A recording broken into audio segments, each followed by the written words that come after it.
Good morning students, ये आपका part 8 video इस चैप्टर का पार्ट 8 वीडियो में एक्सरसाइज 6.3 पे और क्वेश्चन नंबर है 1। कह रहा है कि बताइए कि निम्नलिखित त्रिभुज युग्मों में कौन समरूप है। प्रयुक्त समरूपता कसौटी को लिखें, मतलब कि किस नियम के द्वारा समरूप हो रहा है उसको लिखना है। साथ ही समरूप त्रिभुज युग्मों का सांकेतिक रूप में लिखें। ठीक है। अच्छा, हम लोग समरूपता के लिए 3 कसौटी पढ़े हैं। एक तो साइड साइड साइड वाला, एक एंगल एंगल एंगल समरूपता, और एक और पढ़े हैं हम लोग साइड एंगल साइड समरूपता। और इसी से एक और हमें प्राप्त हुआ था, एंगल एंगल एंगल समरूपता से एक और प्राप्त हुआ था एंगल एंगल समरूपता। तो ये चारों का यूज हम लोग करने वाले हैं। ठीक है, तो पहला क्वेश्चन देखिए, फर्स्ट का फर्स्ट। यहाँ पे क्या देख रहे हैं, इन दोनों त्रिभुजों में हम देख रहे हैं कि एंगल ए जो है ना, एंगल एफ के बराबर है। एंगल ए एंगल एफ के बराबर है, क्योंकि दोनों 70-70 है। अच्छा, एंगल बी जो है ना, एंगल बी जो है ना किसके बराबर है, एंगल ई के बराबर है, क्योंकि दोनों 50-50 है। तो यहाँ दो कोण बराबर हो गए तो त्रिभुज तो समरूप हो जाएगा ना एंगल एंगल कसौटी से। चलिए चलिए, तो यहाँ पे हम लिख सकते हैं कि त्रिभुज ए बी सी समरूप होगा। नाम ध्यान से रखना होगा, ठीक है। अब देखो, ए के संगत एफ है, बी के संगत ई है, तो यहाँ पे उसी हिसाब से नाम होगा त्रिभुज एफ ई डी। यही ध्यान रखना होगा कैसे लिखना है, एंगल एंगल समरूपता से हुआ, एंगल एंगल समरूपता से हुआ। समझ में आया ना ये कैसे नाम लिखे। देखिए, एंगल ए एफ के संगत है, एंगल बी एंगल ई के संगत है, तो अगर मैं त्रिभुज ए बी सी लिखता हूं तो यहाँ इसी के अनुसार लिखना होगा एफ ई डी। ठीक है, ये सोच समझ के नाम ध्यान देना होगा। समझ जाना, ए एफ के संगत बी ई के संगत, तो वही देखो ए बी, यहाँ पे एफ ई ली है तो लास्ट में ऐसी लिए तो यहाँ डी ले लेंगे। समझ में आया ना। चलिए चलते हैं। चलिए, फर्स्ट का सेकेंड नंबर देखिए। तो फर्स्ट के सेकेंड नंबर में यहाँ भी दो त्रिभुज है, एक ए बी सी है और एक पी क्यू आर है। इसमें भी ध्यान से देखना होगा। यहाँ देखिए, इसका 2 गुना यह है, इसका 2 गुना यह है, और इसका 2 गुना, हाँ इसका 2 गुना यह है, इसका 2 गुना यह है। दिख रहा है ना। यानी कि अगर मैं यहाँ ए बी लेता हूँ तो उसके हिसाब से लेना होगा यहाँ पे पी क्यू, तभी ना अनुपात आप बराबर दिखा पाओगे। यहाँ पे भुजाएं दी हुई है तो 2/4, 1/2 आ गया। अच्छा, अगर मैं फिर BC लेता हूं तो BC का 2 गुना यह QR है ना, तो BC/QR यानी कि 3/6 कट जाएगा 1/2। अच्छा, तीसरा अगर मैं AC लेता हूं तो इधर PR लेना होगा, यहाँ हो जाएगा 4/8, ये भी आपका 1/2 आ गया। तो यहाँ हम लोग क्या देख रहे हैं कि AB/PQ बराबर हो रहा है BC/QR और बराबर हो रहा है AC/PR के। तो यहाँ से देख लो, हम लोग लिख सकते हैं कि त्रिभुज ए बी सी, तो ए बी सी के संगत कौन सा लेना होगा, पी क्यू आर। वो तो सिंपल है, ये तो त्रिभुज पी क्यू आर क्या हो जाएगा, समरूप हो जाएगा ना। कैसे, तो यहाँ लिख सकते हैं एस एस एस समरूपता, साइड साइड साइड समरूपता से यह समरूप हो गया। समझ गए। चलिए अगला देखते हैं 1 का थर्ड नंबर। यहाँ देखो तो इस त्रिभुज में एम एन एल और यहाँ पी क्यू आर। इसमें ध्यान से देखिए, एंगल एम जो है ना एंगल क्यू के बराबर दिख रहा है, दोनों 70-70 है, तो ये तो बराबर हो गया। मुझे याद होना चाहिए कि यहाँ एक साइड एंगल साइड समरूपता था, याद है आपको। तो यहाँ पे एक कोण बराबर हो और उन कोणों को बनाने वाली भुजाओं के, है ना, उन कोणों को बनाने वाली संगत भुजाओं के अनुपात बराबर होंगे तब समरूप होगा। तो अगर मैं यहाँ पे एम एन लेता हूँ, एम एन लेता हूँ तो इसके संगत कौन सा होगा, ये आपका क्यूपी हो जाएगा। ध्यान से देखो, यह एम एन लेता हूँ तो यहाँ देख लो, कोण वाले शीर्ष को लिए हैं एम और इधर एन बढ़े हैं, तो उसी तरह से इसको क्यू और यहाँ पी, क्यू पी, तो हो जाएगा आपका 2.5/6। पॉइंट हटाएंगे तो 25/60 काट सकते हैं, 50-25, 12×5 = 60, 5/12 आ गया। ठीक है, इसका 5/12 आ गया। अच्छा, अगर मैं अब फिर दूसरा लेता हूँ एम एल, देख लो यह एम एल लेता हूँ तो पहले यह कोण वाला शीर्ष लिया है, तो उसी तरह से यहाँ क्या लेना होगा, क्यू आर, क्यू आर। ठीक है, तो यहाँ हो जाएगा 5/10, 1/2। तो यह तो अनुपात बराबर नहीं हो रहा है ना, या 5/12 यह 1/2 आ रहा है। यानी कि यहाँ देख रहे हैं कि एम एन बटा में Q P not equal to है एम एल बटा में क्यू आर। ठीक है। अगर यह अनुपात भी बराबर हो जाता और यह कोण तो बराबर है ही, तब यह समरूप होता। तो यहाँ कह सकते हैं कि त्रिभुज कौन कौन सा, तो त्रिभुज एम एन एल, ध्यान से देखना, ये वाला कोण लिए हैं, फिर ये लिए हैं, फिर ये लिए हैं, एम एन एल समरूप नहीं है त्रिभुज किसके, तो इसका नाम कैसे लोगे, क्यू पी आर के, क्यू पी आर के समरूप नहीं है। समझ गए। चलिए 1 का 4 नंबर देखो, यहाँ देखो एंगल Q 50 है और एंगल N यहाँ 50 है, तो एंगल Q बराबर एंगल N बराबर में 50 डिग्री, दोनों 50-50। अच्छा, इन कोणों को अंतर्गत करने वाली भुजाएं यानी कि यह और यह, यह और यही ना है। तो अगर मैं यहाँ पे QP ले लेता हूँ, QP, तो इसके संगत कौन सा लेंगे, यह NL लेंगे। समझ रहे ना बात को, NL। चलिए क्या हो जाएगा, 4/8 कट जाएगा, 1/2 आ गया। अच्छा, फिर मैं लेता हूँ अगर QR, इसमें देखो यह QR लेता हूँ, तो इसमें कौन लेना होगा, NM, नाम बहुत सोच समझ के रखना, NM, देख रहा है ना, यानी कि 10/20 कट के यह भी 1/2 आ गया। तो यहाँ पे हमने देखा कि संगत कोण तो बराबर हो गए और उसको अंतर्गत करने वाली भुजाओं का अनुपात, एक कोण बराबर हो गया और उसको अंतर्गत करने वाली भुजाओं का अनुपात भी बराबर हो गया। तो इसलिए यहाँ पे किस तरह से नाम लेंगे, अगर त्रिभुज, देखो यहाँ डिपेंड करता है इसके नाम के ऊपर। अगर मैं यहाँ पे PQR लिखता हूँ, यहाँ पे अगर मैं PQR लिखता हूँ, तो इसी के अनुसार नाम भी यहाँ लेना होगा। यहाँ क्या हो जाएगा, LNM, ठीक है, LNM, समझ गए ना। अगर मैं यहाँ पे QPR लेता तो यहाँ NLM लेना होता। समझ गया ना। तो वो डिपेंड करता है, जो नाम यहाँ पे लेंगे उसी के संगत यहाँ पे नाम लेना। तो ये कैसे हुआ है, साइड एंगल साइड से ना, दो देखिए एक कोण बराबर और उसको अंतर्गत करने वाली भुजा का अनुपात बराबर, यानी कि यह साइड एंगल साइड समरूपता से समरूप हुआ। समझ गए ना। चलिए अगले क्वेश्चन की ओर बढ़ते हैं इसी में। चलिए 5 नंबर में देखा जाए, यहाँ पे इन दोनों त्रिभुजों में। अच्छा देखो, अगर मैं यहाँ पे MP लेता हूँ, MP दोनों में भुजाएं दी हुई हैं, तीनों भुजाएं दी हुई हैं। चलिए यहाँ पे अगर मैं MP लेता हूँ और इसका 2 गुना मुझे यह दिख रहा है और इसका 2 गुना यह दिख रहा है, तो उसी के हिसाब से लेता हूँ। तो अगर मैं यहाँ पे MP लेता हूँ तो यहाँ पे ED लेना होगा, ठीक है। चलिए देखते हैं, 2/4 कट के आ गया 1/2, ठीक है। अच्छा, फिर अगर मैं यहाँ पर लेता हूँ ये PL, ठीक है, PL लेता हूँ, समझ रहे हैं ना। यहाँ पे अगर मैं यह PL लेता हूँ तो यहाँ पे ये DF लेना होगा, ठीक है, 3/6 कट के 1/2 आ गया, 1/2 आ गया। अच्छा, अब मैं यहाँ पे ML लेता हूँ, ML लेता हूँ, ML, तो उसके अनुसार से यहाँ पे EF लेना होगा। तो यह 2.7 है और यह 5 है, तो पॉइंट हटेगा तो 27/50 हो जाएगा। कटेगा तो नहीं ना, कटेगा नहीं। चलिए 27/50 आ गया। तो यह दोनों तो बराबर हो गए, यह बराबर नहीं है। यहाँ पे देख रहे हैं MP/ED बराबर PL/DF, लेकिन बराबर नहीं है ML/EF के। तो इसलिए ये दोनों त्रिभुज समरूप होंगे, नहीं होगा। तो यहाँ पे लिख देंगे कि त्रिभुज MPL समरूप नहीं है EDF के। त्रिभुज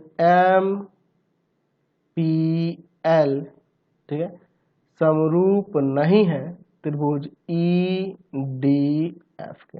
संगत लिखना होगा, ध्यान रखना, ये समरूप नहीं होगा। चलिए फर्स्ट का 6 नंबर देखिए। यहाँ देखो तो यार एंगल A जो है ना, तो बहुत सिंपल है। एंगल A जो है एंगल Q के बराबर है, तीनों कोण दिया है, 85 है। अच्छा, एंगल B जो है ना, एंगल B किसके बराबर होगा, तो एंगल P के बराबर हो जाएगा, दोनों 60-60 है। और एंगल C जो है ना, एंगल C वह बराबर हो जाएगा एंगल R के, 35 है। तो यानी कि त्रिभुज ABC समरूप होगा किसके, त्रिभुज QPR के। समझ गया ना, एंगल एंगल एंगल समरूपता से। तो बहुत ही अच्छा चैप्टर है, बहुत ही इंटरेस्टिंग चैप्टर है। जितना आप ध्यान दे के बनाओगे उतना ही आसानी से आपसे बनते जाएगा। चलिए अगला देखते हैं क्वेश्चन नंबर 7, 1 का 7 नंबर। चलिए इन दोनों त्रिभुज में अगर मैं इस त्रिभुज में ABC में AB लेता हूँ, AB, तो आप देखो ना सिंपल, आप पहले सोच लीजिएगा यहाँ इसका यह डबल है, इसका यह डबल है, इसका यह डबल है, तो उसी अनुसार से नाम लेना। अगर मैं यहाँ पे AB लेता हूँ, ठीक है, AB लेता हूँ, तो यहाँ पे आपको कौन सा लेना होगा, QR, 2/4 कट क्या आ जाएगा, 1/2 ना, 1/2। अच्छा अगर मैं यहाँ पर BC लेता हूँ, BC, ठीक है, BC लेता हूँ, तो यहाँ पे क्या लेना होगा, तो यहाँ अगर मैंने BC लिया है तो यहाँ पे RP लेना होगा। देख रहा हो ना, संगत भुजा संगत कोण एकदम सब कुछ ध्यान में रखते हुए बनाना होगा, तभी वो सही होगा। नहीं तो ऐसे कुछ नाम लिख दोगे वो सब गलत हो जाएगा। 2.5 दूना 5, 1/2 आ गया। अच्छा तीसरा, अगर मैं इसमें AC लेता हूँ तो यहाँ पे अगर AC लेता हूँ तो इसमें QP लेना होगा। सोच समझ के एकदम नाम रखना होगा, संगत भुजा और संगत कोण को एकदम ख्याल में रखते हुए, ठीक है। अगर मैं यहाँ AC लेता हूँ तो यहाँ पे QP लेना होगा, ठीक है, यानी कि हो जाएगा 3/6, 1/2। तो तीनों अनुपात बराबर आ गया ना। हमने देख रहे हैं AB/QR बराबर है BC बटा में RP और बराबर है AC बटा में QP के, ठीक है। तो यहाँ से अनुपात बराबर हो गया, तो यहाँ से मैं यहाँ लिख सकता हूँ कि त्रिभुज ABC समरूप हो जाएगा, ठीक है। ABC समरूप होगा किसके, देखो अब इसमें आप कैसे लिखोगे दूसरा त्रिभुज, तो देखो यहाँ AB और फिर BC है और फिर AC है, तो उसी के अनुसार नीचे देखो QR और RP है, यानी कि QRP ले लेंगे, QRP ले लेंगे। नाम को थोड़ा पकड़ना होगा अच्छे से। ये कैसे हुआ, तो भुजा भुजा भुजा यानी कि साइड साइड साइड समरूपता से, है ना, S समरूपता से। तो बहुत ही आसान चैप्टर है, बहुत ही ज़्यादा इंटरेस्टिंग है, बस थ्योरम का ख्याल रखना होगा और संगत भुजा और संगत कोण के बारे में तो एकदम याद ही रखना होगा। चलिए 1 का 8 नंबर, ये बहुत सिंपल है, इसमें तो कोण वाले में तो कोई दिक्कत ही नहीं होने वाला है। एंगल A जो है एंगल P के बराबर दिख रहा है, 60-60 है। एंगल B जो है एंगल Q के बराबर है, एकदम सिंपल है ये तो। और एंगल C जो है एंगल R के बराबर है। तो यहाँ से हो जाएगा त्रिभुज ABC समरूप हो जाएगा त्रिभुज PQR के। कैसे हो जाएगा, तो एंगल एंगल एंगल समरूपता से, ठीक है। तो ये आपके कंप्लीट हो गए। चलते हैं क्वेश्चन नंबर 2 की ओर। क्वेश्चन नंबर 2 की ओर चलिए। कह रहा है समलंब चतुर्भुज ABCD में, अच्छा ठीक है, AB समांतर है DC के और इसके विकर्ण AC और BD जो है एक दूसरे को O पर प्रतिच्छेद करते हैं। AB बराबर 18 सेंटीमीटर, DC बराबर 30 सेंटीमीटर, OB बराबर Y, OD बराबर 10। तो Y का मान ज्ञात करें। चलो भैया पहले आपको लिख लेना होगा कि क्या दिया हुआ है, ठीक है। तो दिया हुआ है कि ABCD एक समलंब चतुर्भुज है, समलंब चतुर्भुज है, ठीक है, समलंब चतुर्भुज है। इसमें क्या कह रहा है, AB समांतर है DC के और विकर्ण AC और BD एक दूसरे को O पर प्रतिच्छेद करते हैं। क्या दिया हुआ है, AB बराबर 18 सेंटीमीटर, AB बराबर 18 सेंटीमीटर, DC बराबर में 30 सेंटीमीटर, OB बराबर में Y सेंटीमीटर और OD बराबर में है आपका 10 सेंटीमीटर, ठीक है। हमें क्या करना है, तो ज्ञात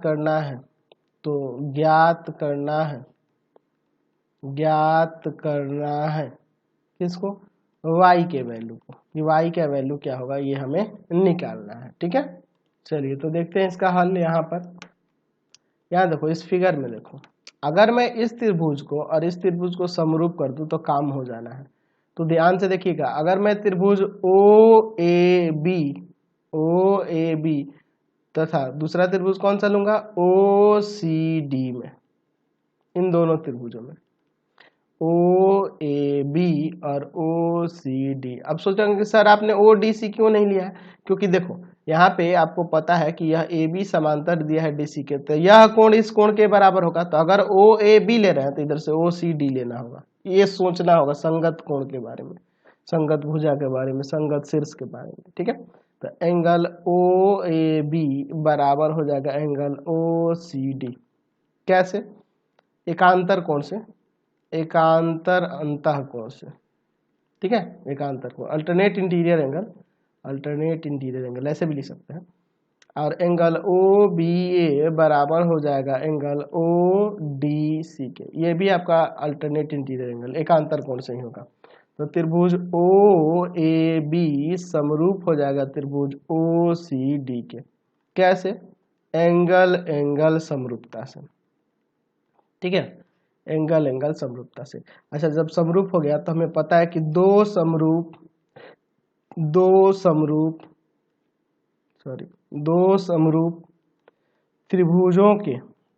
त्रिभुजों के संगत भुजाओं का अनुपात, संगत भुजाओं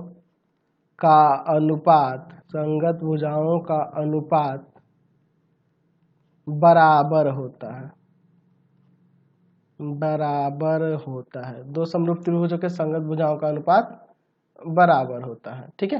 तो यहाँ पे देखो, अगर देखे जाए तो ए बी दिया हुआ है, डी सी दिया हुआ है, ओ बी दिया हुआ है, और ये डी ओ डी दिया हुआ है, यही ना दिया हुआ है।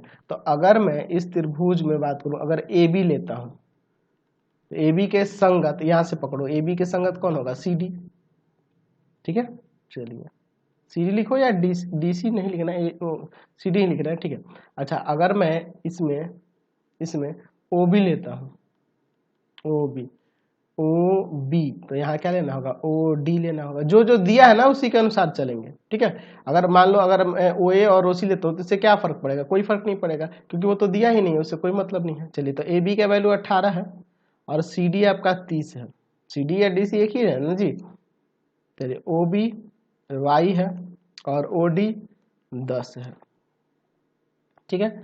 अब देखो, अब यहाँ पे इसको लाके गुना कर देते हैं, तो पहले काट देते हैं, 6 3 18 और 6 पंजे 30, तो 3/5 गुना 10 सेंटीमीटर वाई का वैल्यू आ जाएगा यहाँ से 6 सेंटीमीटर, वाई का वैल्यू 6 सेंटीमीटर। चलते हैं नेक्स्ट क्वेश्चन पे। चलिए अगला क्वेश्चन देखते हैं, 3 नंबर दिए गए चित्र में, ठीक है, चित्र दिया हुआ है, बी सी बराबर दिया है 5 सेंटीमीटर, ए सी बराबर 5.5 और ए बी बराबर 4.6, पी और क्यू क्रमशः ए बी और ए सी पर पी और क्यू इस प्रकार स्थित है कि पी क्यू समांतर है बी सी के और पी क्यू बराबर दिया है 2.5 सेंटीमीटर। तो त्रिभुज ए पी क्यू की अन्य भुजाएं निकालिए। ए पी क्यू की एक भुजा पी क्यू दी हुई है, हमें ए पी निकालना है और ए क्यू निकालना है। चलिए देखते हैं, तो पहले लिख लेते हैं क्या दिया हुआ है। दिया है त्रिभुज ए बी सी में, ए बी सी, अच्छा ए बी लिख दिया है तो ए बी लिख लेते हैं पहले, 4.6 सेंटीमीटर। अच्छा, बी सी बराबर में 5 सेंटीमीटर। अच्छा, और ए सी बराबर में 5.5 सेंटीमीटर। अब पी और क्यू, यह पी है, पी और क्यू क्रमशः ए बी और ए सी पर स्थित है, ए बी और ए सी पर स्थित है, ए बी और ए सी पर स्थित है। और ये भी दिया है कि पी क्यू समांतर है बी सी के, और ये भी कह रहा है कि पी क्यू बराबर दिया हुआ है 2.5 सेंटीमीटर। तो ज्ञात करना है, क्या क्या ज्ञात करना है? तो हमें ए पी का वैल्यू निकालना है, ठीक है, और दूसरा कौन है? ए क्यू, इसका वैल्यू निकालना है। तो इन दोनों का वैल्यू हमें निकालना है। चलिए देखते हैं इसका हल, देखते हैं इसका। चलिए देखें, यहाँ पे मैं लेता हूँ त्रिभुज ए पी क्यू और दूसरा त्रिभुज लेता हूँ त्रिभुज ए बी सी। इन दोनों में ए पी क्यू और ए बी सी, इन दोनों त्रिभुजों में क्या देख रहे हैं? तो मैं यहाँ देख रहा हूँ कि एंगल ए पी क्यू बराबर हो जाएगा एंगल ए बी सी के। कैसे? समांतर है तो ये संगत कोण के युग्म होंगे ना, और संगत कोण के युग्म बराबर होते हैं जब ये समांतर होगा। तो उसी तरह से अगर एंगल ए क्यू पी की बात करें तो वह बराबर हो जाएगा एंगल ए सी बी के, यह भी संगत कोण के युग्म है इसलिए बराबर हो जाएगा। तो त्रिभुज ए पी क्यू समरूप हो जाएगा त्रिभुज ए बी सी के। कैसे? एंगल एंगल समरूपता से। तो आपको पता है कि दो समरूप त्रिभुजों के संगत भुजाओं का अनुपात बराबर होता है। दो समरूप त्रिभुजों के संगत भुजाओं का अनुपात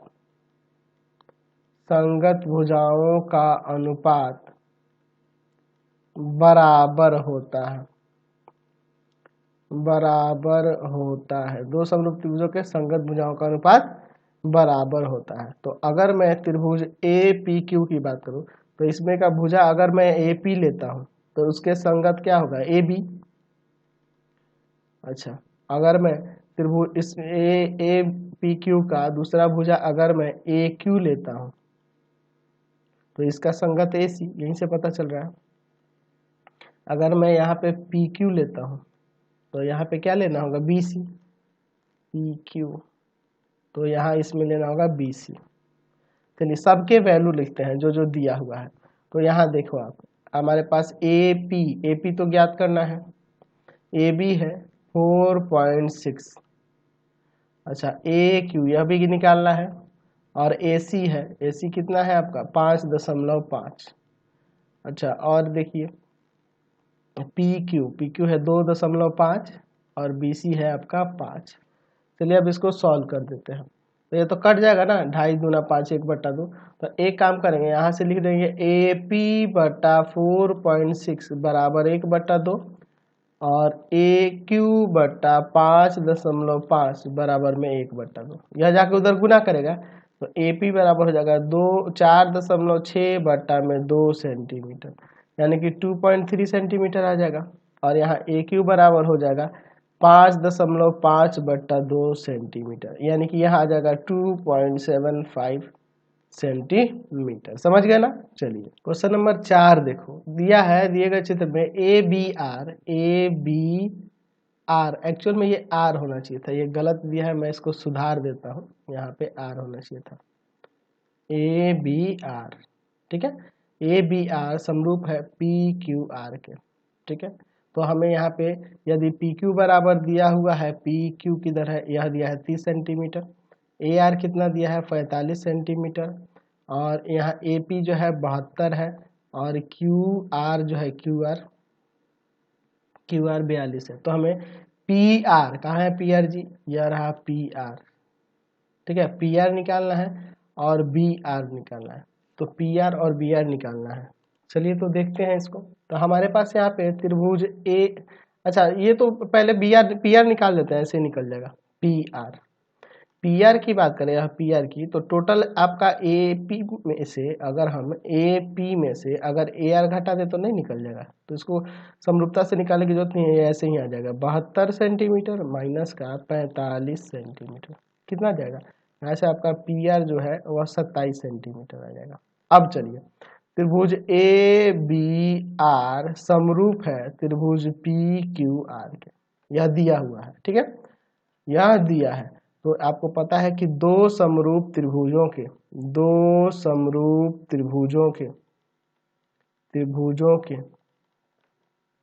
संगत भुजाओं का अनुपात